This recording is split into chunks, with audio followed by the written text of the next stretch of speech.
دو دوست تھے، اس میں سے ایک دوست کو اللہ نے یہ کرامت دی تھی کہ اگر وہ دوست جلتی ہوئی انگار میں ہاتھ ڈالتا تو آگ اس کے ہاتھ پہ اثر نہیں کرتی،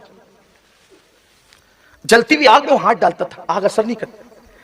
اور یہ واقعہ اتنا معتبر ہے کہ امام یافعی نے لکھا، اسی لیے یہ اس کے معتبر ہونے میں کوئی شک نہیں۔ انگار میں ہاتھ ڈالتے ہاتھ آگ اثر نہیں کرتی۔ بھئی یہ چیز تو بڑی تعجب خیز تھی۔ تو دوسرے دوستوں نے کہا یار تیرے ہاتھ پر آگ اثر نہیں کرتی، اس کی وجہ کیا ہے؟ اس نے کہا یار یہ داستان بڑی لمبی ہے، چھوڑ دے اس کو۔ کہا یہ کیسی دوستی ہے؟ دوستوں تو ہوتا وہی ہے جو اپنے دوستوں سے کوئی راز نہیں چھپاتا، اور تم یہ راز کیوں چھپا رہے ہو؟ اس نے کہا ٹھیک ہے اگر سننا چاہتے تو سنو۔ پھر اس نے داستان شروع کی۔ اس نے کہا تم جانتے ہو میں مالدار گھرانے کا فرد ہوں، اور اللہ نے ہمیں بہت دولت دی، آج بھی دیا کل بھی دیا تھا۔ میں نے جوانی کی دہلیز پہ قدم رکھا، مال بھی تھا، دولت بھی تھی، جوانی بھی تھی، اور اللہ نے مجھے خوبصورتی بھی دی ہے۔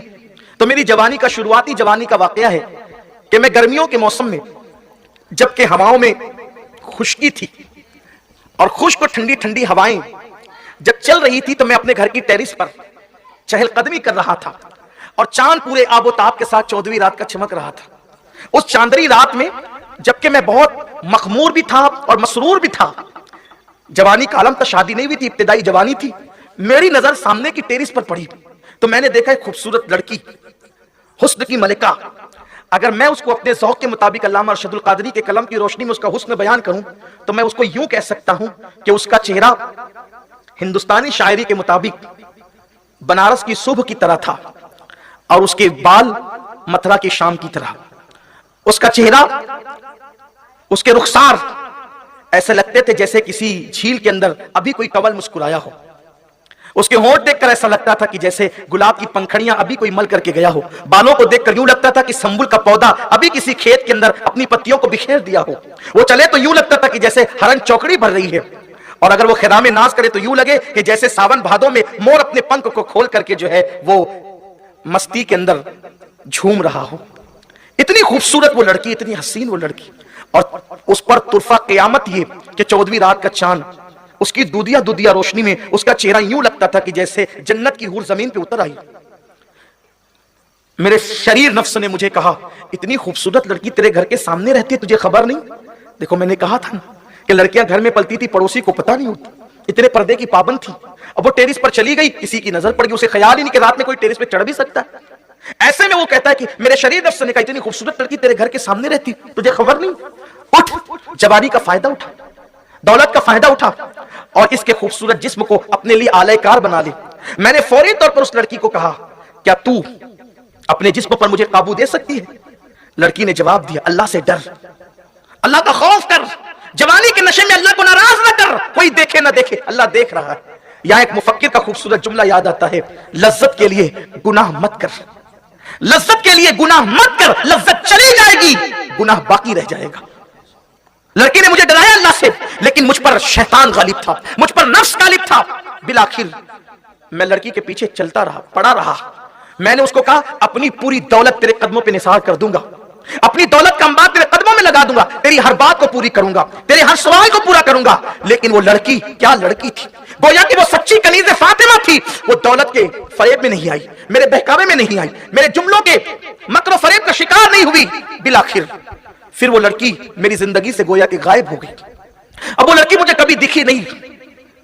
ایک وقت ایسا آیا کہ ہمارے علاقے کے اندر قحط سالی آ گئی، قحط سالی، قحط کا زمانہ آ گیا، اور جب قحط کا دور آیا، قحط کا وقت آیا تو ہر غریب امیر کے دروازے پر بھیک کی کٹورے لے کر کے کھڑا ہو گیا، اس لیے کہ قحط نے لوگوں کو، مڈل کلاس کے لوگوں کو مجبور کر دیا تھا کسی کے آگے بھیک مانگنے کے لیے۔ میرے بابا نے مجھ سے کہا بیٹا اللہ نے ہمیں دولت سے نوازا ہے، ایک کام کرو اناج لے کر، آٹا لے کر، روٹیاں لے کر، کھانا لے کر بیٹھ جاؤ اور جو ہے اس کو دیتے چلے جاؤ، صبح سے شام تک ہمارے گھر سے تقسیم ہوتا رہتا۔ میں نے کیا دیکھا کہ جو قطار لگی ہوئی تھی، اس قطار کے اندر جو مانگنے والے لوگ کھڑے ہیں، تو اس دچکال میں، اس قحط میں وہ لڑکی بھی کھڑی ہے۔ اچانک اس پر میری نظر پڑی تو میں نے اس کو پہچان لیا۔ بہت برسوں بعد میں نے اس کو دیکھا تھا، لیکن آج وہ میری نگاہ کے سامنے ایک مجبور، بے کس اور بے بس لڑکی کی شکل میں کھڑی تھی۔ میں نے سوچا آج بے کس اور بے بس اور فاقہ کشی کے عالم میں آئی ہے، آج اس کی غربت کا میں بھرپور فائدہ اٹھاؤں گا اور میں اس سے وہ سب کچھ لے لوں گا جو وہ مجھے دینے کے لیے تیار نہ تھی۔ اس نے اپنے نوکروں سے کہا، وہ لڑکا بیان کرتا ہے جواب، میں نے نوکروں سے کہا کہ تم سب کو نپٹ لو، اور اس کو میں نے بلایا اپنے خاص کمرے میں کہا کہ کیوں آئی ہو؟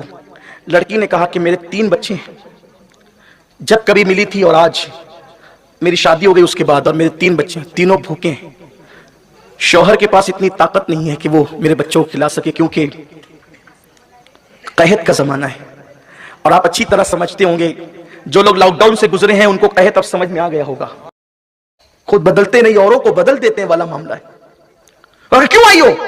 کا قحط ہے، بچے بھوکے ہیں، خود بھوکی رہتی تو برداشت کر لیتی، لیکن ماں ہونا بچوں کی بھوک برداشت نہیں ہوتی، شوہر کھلانے کے قابل نہیں ہے، اس لیے میں نے سنا تھا کہ تم لوگوں کو اناج اور ضرورت کی چیزیں بانٹ رہے ہو، تو میں نے سوچا کہ پڑوسی ہو، میرے پڑوسی رہ چکے ہو نا، سسرال تو کہیں اور ہے، تو آئی ہوں کہ مجھے کچھ دے دو۔ اس نے کہا دیکھو میں تمہیں سب کچھ دوں گا، تمہارے قدموں میں دولت کا انبار لگا دوں گا، تم جو کہو کہ ہر نعمت دوں گا، اب بھی ایک کام کرو، مجھے اپنی پیاس بجھانے دو نفس کی۔ یعنی اس لڑکے نے اس لڑکی کو زنا کی دعوت دی۔ لڑکی نے کہا اللہ سے ڈر، تیرے گھر کے سب دروازے بند ہیں لیکن ایک دروازہ جو اللہ اور بندے کے درمیان ہے وہ کبھی بند نہیں ہوتا، وہ کھلا رہتا ہے، وہ دیکھ رہا ہے، اللہ سے ڈر، گناہ مت کر، لذت کے لیے گناہ مت کر، لذت چلی جائے گی، گناہ باقی رہ جائے گا۔ مجھ پہ شیطان غالب تھا، وہ نوجوان کہتا ہے، میں نے کہا اگر تو اپنا نفس اپنا جسم مجھ پہ حلال نہیں کرتی، نہیں سپرد کرتی، میں تیری کوئی مدد نہیں کروں گا، جا۔ لڑکی پلٹ گئی۔ جوان کہتا جب وہ پلٹی تو ننھے ننھے بچے تھے، چھوٹے چھوٹے، ماں کو آتا دیکھ کر بچوں نے کہا امی لے آئی کھانا؟ ماں نے کہا بیٹا نہیں۔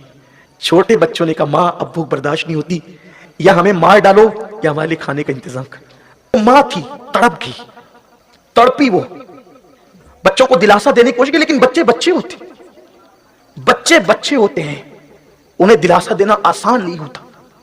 بچوں نے کہا ماں یا مار ڈالو یا کھانے کا انتظام کرو۔ اس نے سوچا کیا کروں؟ اچانک شیطان نے ایک وسوسہ پیدا کیا، ایک طرف بچوں کی زندگی، ایک طرف تیری آبرو ہے، اگر آبرو لٹا کر بچوں کی زندگی بچا لیتی تو بچا لے، ابھی زنا کر لے بعد میں توبہ کر لینا، یہ بہت بھیانک تصور ہے، ابھی گناہ کرو بعد میں توبہ کر لیں گے، یہ بہت بڑا شیطان کا فریب ہے۔ کیا توبہ کرنے کی مہلت بھی ملے گی؟ کیا توبہ کرنے کا موقع بھی ملے گا؟ اگر گناہ کرتے کرتے موت آ گئی تو کیا کرو گے؟ وہ لڑکی کے ذہن میں بات ہے، یار ہاں میرے بچے ہیں نا، میرے بچوں کو بچا لوں، آبرو بیچ دوں، چلی وہ، چلو آبرو بیچ کر بچوں کی جان بچا لیتے۔ گئی، کہا کہ دے دینا کچھ، بچوں کی جان بچا، اپنے میرے بچے بھوک سے دے دے کچھ۔ اس نے کہا یا تو آبرو دو یا تو چلی جاؤ، کچھ نہیں دیں گے۔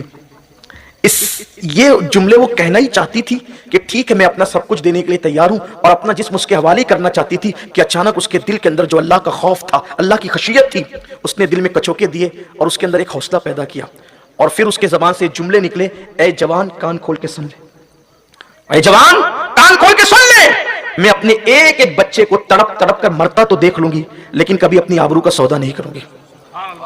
جس نے چونچ دیا ہے وہ دانا بھی دے گا، جس نے منہ دیا وہ غذا بھی دے گا۔ کس نے کہا کہ بھوکے لوگ مرتے ہیں؟ جن کے پیٹ بھرتے ہیں، پیٹ بھرے لوگ بھی مر جاتے ہیں۔ اگر اللہ زندگی دے تو لوگ بھوکے بھی نہیں مرتے، اور اگر اللہ موت دے تو آدمی کھاتے کھاتے مر جاتا ہے۔ کہا کہ میں اپنے ایک ایک بچے کو تڑپ تڑپ کر مرتا دیکھوں گی لیکن اپنی آبرو کا سودا نہیں کروں گی، اور اب جا رہی ہوں، کبھی پلٹ کر واپس نہیں آؤں گی۔ اگر تیرا ذوق سلامت ہے، اگر تو سنور جائے اور اگر تیرے اندر تبدیلی آ جائے تو خود لا کے دے دینا، اب میں نہیں پلٹوں گی کبھی۔ واپس گھر گئی، بچوں نے کہا امی لے آئی؟ ماں نے کہا بیٹا انتظار کرو، آ رہا ہے، ابھی آ رہا ہے تمہارا کھانا، انتظار کرو۔ مصلی بچھایا اور سر سجدے میں رکھ کر سنت فاطمی ادا کرتے ہوئے کہا مولا تو دیکھ رہا ہے اس تصور سے میں نے بچوں کی زندگی داؤ پہ لگا دی ہے، اور تیرے محبوب کا فرمان ہے کہ جو اللہ سے ڈر کے گناہ سے بچتا ہے اللہ اسے وہاں سے روزی دیتا ہے جہاں اس کا گمان بھی نہیں ڈالتا۔ میرے بچوں کی بھوک کا انتظام کر دے۔ یہ جملے مکمل بھی نہ ہوئے تھے، دروازے پہ دستک ہوئی، اٹھ کے دروازہ کھولا تو کیا دیکھا کہ وہ نوجوان اپنے غلاموں کے ساتھ کھڑا تھا اور سارا سامان اس کے پاس تھا۔ لڑکی نے کہا کیوں آیا ہے؟ وہی پاپ کی نظر لے کر؟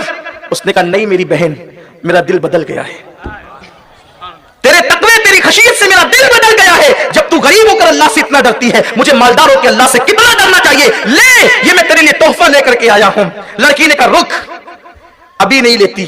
ہاتھ اٹھائے، اے اللہ اگر یہ اپنے قول میں سچا ہے، اگر یہ اپنے قول میں سچا ہے تو تیری بندی جو تجھ سے ڈر کر گناہ سے محفوظ رہی وہ تیری بارگاہ میں دعا کرتی ہے، اس پر دنیا کی آگ بھی حرام کر دے، اس پر جہنم کی آگ بھی حرام کر دے۔ وہ نوجوان کہتا ہے اس اللہ سے ڈرنے والی لڑکی کی دعا کا اثر ہے، اس نے کہا کہ اس پہ دنیا کی آگ بھی حرام کر دے اور جہنم کی آگ بھی حرام کر دے۔ اس نے یہ دعا دعا دی تھی اس دعا کی برکت ہے اب میں دنیا کی آگ میں ہاتھ ڈالتا ہوں تو آگ میرے ہاتھ پہ اثر نہیں کرتی, اور مجھے امید ہے کہ جہنم کی آگ بھی مجھ پہ اثر نہیں کرے گی. مجھے بتاؤ جو اللہ سے ڈر کر ایک لڑکی گناہ چھوڑ دے, جب اس کی دعا سے دوسرے کے ہاتھ پہ آگ اثر نہیں کرتی تو خود اس کے وجود کی برکتوں کا عالم کیا ہوگا. اس لیے میں اپنی بہنوں سے بھی کہتا ہوں, غربت کبھی زندگی